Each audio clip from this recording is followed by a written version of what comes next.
जय संविधान, जय भीम, महात्मा गांधी की जय, गोडसे मुर्दाबाद। देखिए, भारतवर्ष को, हमारे प्यारे भारतवर्ष को किस प्रकार से चारों तरफ से घेरा जा रहा है। और मैं अपने देशवासियों से 142 करोड़ लोगों से हाथ जोड़ के ये प्रार्थना करता हूं, कृपा करके जो हो रहा है उसको समझने का प्रयास कीजिए, उसकी गंभीरता को समझने का प्रयास कीजिए। और जो ये व्हाट्सएप के माध्यम से और गोदी मीडिया के माध्यम से आपको गुमराह करने का प्रयास किया जाता है, उस पर ध्यान मत दीजिए। अगर आप चाहते हैं कि आपको अच्छी सूचनाएं मिलें तो गोदी मीडिया देखना बंद कर दीजिए और खुद का विश्लेषण कीजिए। तब पाइए कि आज भारतवर्ष को किस मुश्किल मुहाने पर इन लोगों ने पहुंचा दिया। अभी अभी ये खबर है कि पाकिस्तान ने कराची के पास 1000 एकड़ जमीन तुर्की को देने का निर्णय ले लिया।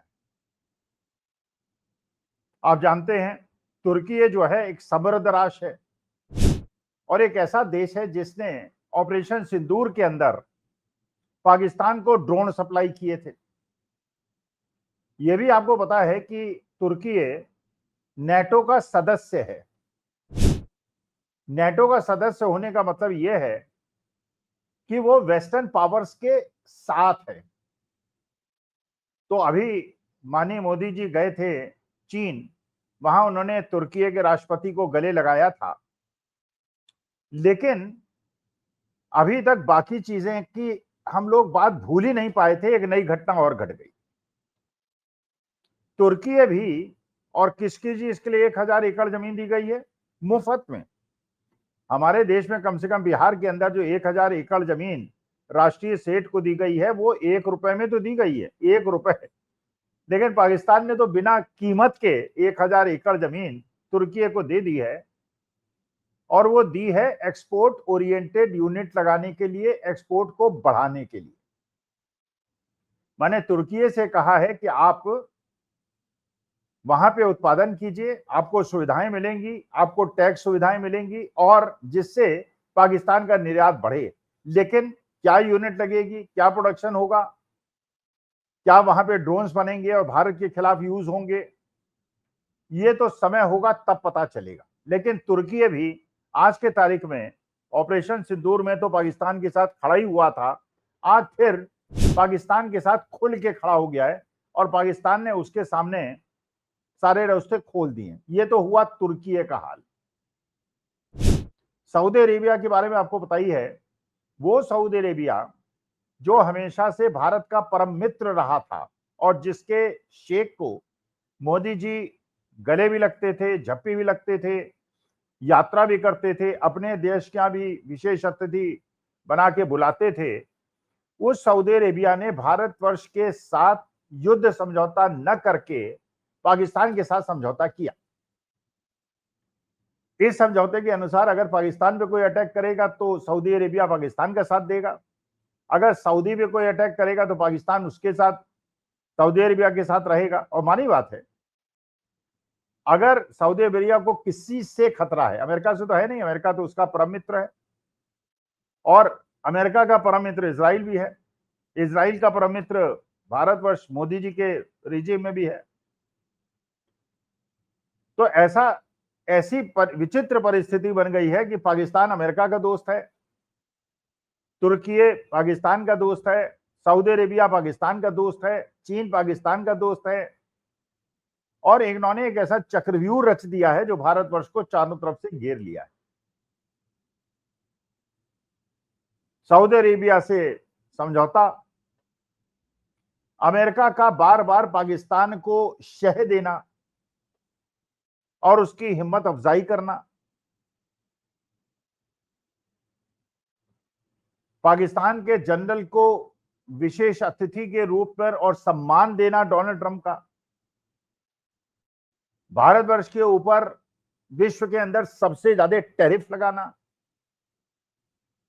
आईटी इंडस्ट्री पे H1B वीजा की फीस $1 लाख कर देना, करीब करीब 89 लाख आईटी इंडस्ट्री को बर्बाद करना, भारतवर्ष के अंदर 50% का टैरिफ लगाना, जो ब्राजील के केवल बराबर है, चीन से भी ज्यादा लगाना, इसका माने अमेरिका का दुश्मन उनके अनुसार, टैरिफ के अनुसार चीन नहीं है, भारतवर्ष है।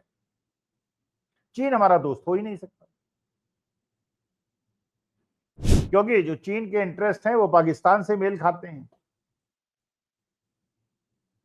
तो कहीं ऐसा तो नहीं है कि हम लोगों को अमेरिका ने पाकिस्तान के माध्यम से इस स्थिति में पहुंचा दिया है कि हम पूरे विश्व में अलग थलग पड़ जाएं,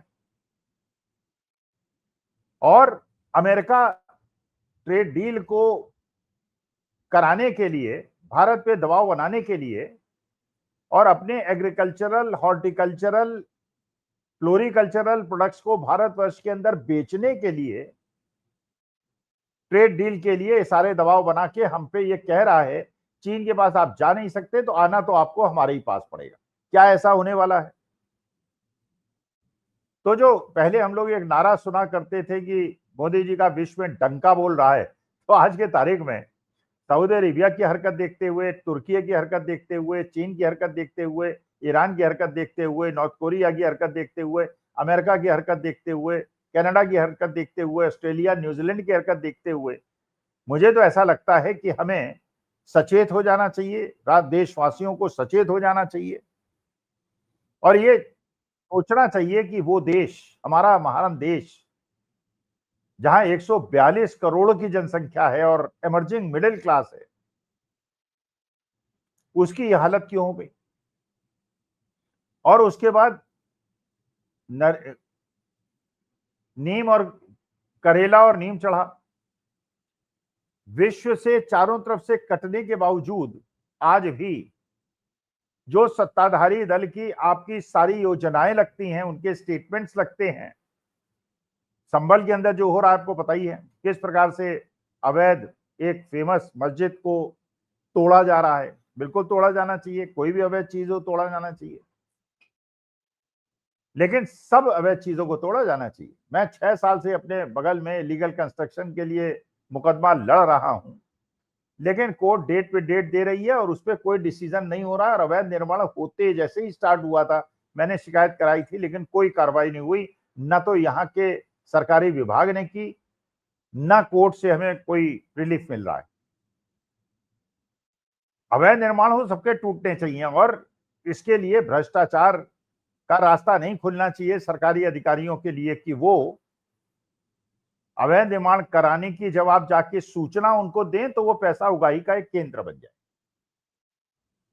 बरेली के अंदर जो हुआ, उत्तराखंड के अंदर जंजी जैसे सड़क पे आ रहा है,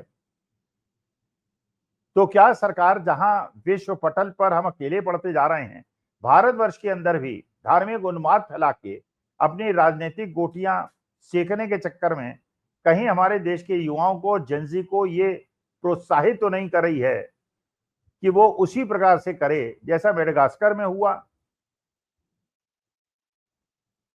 जैसा नेपाल में हुआ, बांग्लादेश में हुआ, ईस्ट तिमोर में हुआ। 5 देशों के अंदर अभी तक युवा उद्वेलित हो चुके हैं और सरकार को पलट चुके हैं और अपने निर्णय थोप चुके हैं। ऐसे समय में जब देश को एकता की आवश्यकता है, एकजुटता की आवश्यकता है, उस समय राष्ट्रीय स्वयंसेवक संघ के 100 साल पूरे होने पर जो सिक्का जारी किया गया, उसमें भारत माता के हाथ में तिरंगा न होकर, हमारा आन बान शान तिरंगा न होकर, जिसके साथ हमारे देश के लाखों लोगों ने कुर्बानी दी थी, उसके हाथ में भगवा देकर भारत को राजनीतिक लाभ के लिए तोड़ने का जो प्रयास हो रहा है, क्या हमें आपको इसके लिए सचेत नहीं हो जाना चाहिए? क्या ये हमारा भारत माता के प्रति कर्तव्य नहीं बनता कि जब विश्व में हर जगह से हम कर चुके हैं, देश के अंदर धार्मिक उन्माद जिस मकसद से फैलाया जा रहा है, हम उसे नाकाम करें और देश को एकजुट करें। नमस्कार, धन्यवाद और प्रणाम।